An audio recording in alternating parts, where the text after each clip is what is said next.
Hey guys, this is Travis back again to talk about training, and today I'm going to step away from the topics that we've been covering in the last couple of videos in terms of the pitfalls of heart rate training. And in this video we're going to talk about my favorite tip, trick, whatever you want to call it, for using heart rate to improve your athletic performance. And the beauty of this particular trick is that it does not require a fancy heart rate monitor. It doesn't require a lot of time analyzing data and analyzing your performance and trying to get into heart rate zones. You can use it during any training session. It's best used during an aerobic training session because this tip is going to be focused on improving your efficiency, all right? So your technical efficiency when you're training, all right? And so all you need to do to achieve this is have a real-time heart rate, all right? So you just need to be able to see a heart rate that's going to update every couple seconds and is fairly accurate, all right? And so the tip is that once you get into a training session, again, this is gonna be best during an aerobic training session because when you're training anaerobic, you should really be focused on the effort, all right? Because anaerobic is hard and it takes some mental discipline to continue pushing, continue performing, and to pace yourself well in those sessions. So the aerobic sessions that you're doing are going to be longer. You're going to have a lot of time. It's easy for the mind to wander onto other things, but if you can keep it dialed into what you're doing in the task at hand and improving your efficiency of motion and movement during that session, then that's going to pay dividends in your performance once you start to increase that intensity. And this trick I found with heart rate is going to help you do exactly that, all right? And so what you want to do is you want to get into your aerobic session. You want to get past kind of the warm-up phase where your heart rate is kind of elevating and your split is starting to decrease, increase, however you want to look at it. Your split is starting to get to whatever your base pace is going to be for that aerobic interval. Now you're all going to see cardiac drift over the course of time of that interval, all right? And so your cardiac drift is essentially going to be the slope of your heart rate curve over a given amount of time, holding your effort consistent, all right? The slope of that cardiac drift is going to be gradual enough, even if you're less fit, it's going to be gradual enough that we can kind of disregard that for the sake of what we're doing here, all right? And what we're doing to kind of get to the point is that you're going to be settled into your pace, and I'm a rower, so I'm going to use kind of rowing pace in terms. So let's say I'm doing steady state. I'm doing a UT2 steady state. My stroke rate is 18. Let's say my split's a 2-minute split to make it easy. And I've been kind of holding that split, you know, for a good 10-15 minutes out of my 60-minute row. Now I can look down at my heart rate, and if I see my heart rate is sitting at 154, 155 at that split, what I want to do is I want to just try to relax, control my breathing, relax all muscles that are unnecessary for the motion to produce impulse, and try to get that heart rate down. Now I'm going to do this. You do not want to decrease or change your stroke rates. You do not want to change your power output. So for me, I would still be holding an 18 cadence at a 2-minute split. I'm seeing a 154, 155 on my heart rate monitor, and I'm just going to spend the next couple minutes trying to get that heart rate down a couple beats, maybe down to 151, 152, without changing my stroke rate and my speed.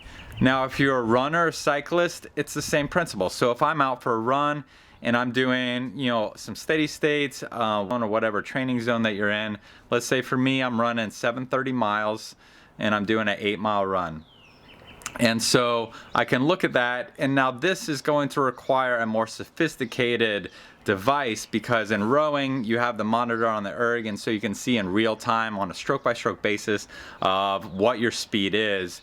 In running, you need a fairly expensive piece of equipment to be able to know, on a step-by-step basis what your speed is. But if you have that, then you can use this trick as well. And so you can look at that and say, okay, I'm running 730 pace. I've got a nice flat road ahead of me, so I don't have to worry about terrain adjusting what that pace is going to be. I can see my heart rate. For me, my heart rate for running tends to be about the same as it is for rowing. So let's say I'm at that 155 heart rate. and I'm just going to try to maintain on my recording device that 730 mile pace, and I'm going to try to bring that heart rate down into the lower 150s. All right, and you're not going to make huge jumps. All right, so you're not going to drop your heart rate down to 145 or something like that. You know, it's only going to go down a couple beats, but you're going to notice it. All right, because again, this is within just a couple minute time span. And so you just bring it down for a couple minutes consistently. And again, you're doing that by just really focusing on the efficiency of motion, of relaxing all muscles that are unnecessary for you to provide forward impulse. All right. And if you do that session after session after session after session, you're going to start training your body to produce energy in the most efficient way possible. All right. And for me, I credit that a great deal for my own skill in rowing and just being able to relax and to produce power and to do so using the least amount of muscles possible. All right. And now if you spend thousands and thousands and thousands of reps doing that in your aerobic training, then you're going to create the muscle memory, so that is a natural movement pattern when you move into those anaerobic efforts, particularly those high-end anaerobic efforts of racing or testing. And so that's it. I mean, it seems so simple. It's so simple in concept, but it's so incredibly effective. And again, it is easier in something like cycling or rowing, where you can measure your speed on a second-to-second basis. And running, you're going to have to invest in a little bit better equipment, some kind of GPS-based equipment, in order to do that on the roads. That being said, if you're on a treadmill, you don't have to worry about that. All right, on a treadmill, you can just set that pace and you can just kind of tap along. Try to keep your cadence consistent, probably around 175, 180 for most people, or I shouldn't say for most people, for most skilled runners. And then you can use the treadmill. You're maintaining consistent speed.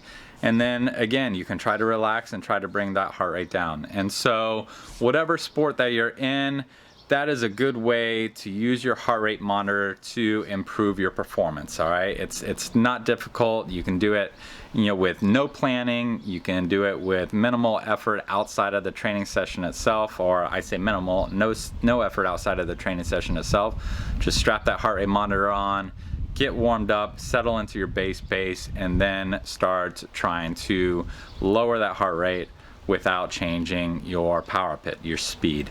All right, and also, and again, that cadence is going to be important, and so cadence will affect your speed. So in rowing, especially, if I'm holding a 2-minute split and I'm holding a 2-minute split at an 18 stroke rate, that's going to require a different effort than if I'm holding a 2-minute split at a 22 stroke rate, or if I'm holding that 2-minute split at a 14 stroke rate. All right, and so your heart rate will change if you're changing that cadence. So it is important to maintain both your split or your speed, as well as your cadence. So that's it. Shorter video than normal because it's an easy tip, all right? And it's absolutely invaluable. I truly credit it a great deal for my success in the sport and my comfort and enjoyment factor of rowing, because let's all face it, like the more efficient you are in your sport technically, the more enjoyable that sport is going to be. All right, you're going to get injured less, you're going to perform better with the same amount of effort, and everything is good. So that's it. Wrapping up. If you have a comment, shoot it down below. I'll answer them so much as time allows. If this helped you, please give a like. If you want more information like this, you can subscribe to the channel down below, hit the bell notification, and you'll get a notification, I think by email, whenever I upload a new video. I'd also encourage you guys, if you haven't found my other channel, Rowing Resource, it is a podcast that I produce, and I also have a ton of video there. It's a lot more focused on kind of the coaching education side, but I have a lot of great conversations with some really insightful minds in the sport, kind of a long form format, good conversations that should be able to help anybody, whether you're an athlete or coach or administrator. So check that out, Rowing Resource, if you haven't found it already.